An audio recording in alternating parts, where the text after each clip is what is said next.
Tagong Paraiso sa Lipa City, Batangas. Tara!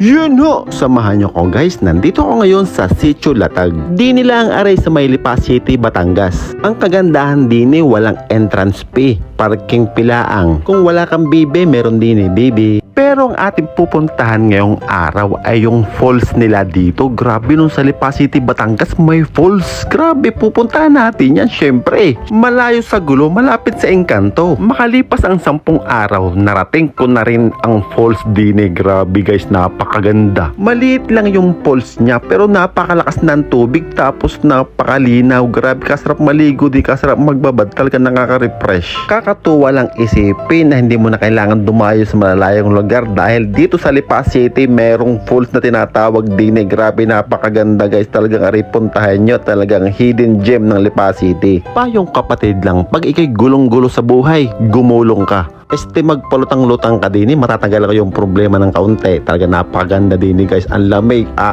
Ang ganda dito no, kaya lang hindi ka makakapunta dito kasi puro katrabaho, haha. Tapos biglang napakanta na lang ako ng ikaw ay tila sining sa museyong di naluluma. Pogi naman talaga Sir Ote. Siya, salamat sa pagsama sa kwento at sana mapuntahan nyo, Ray. Gay!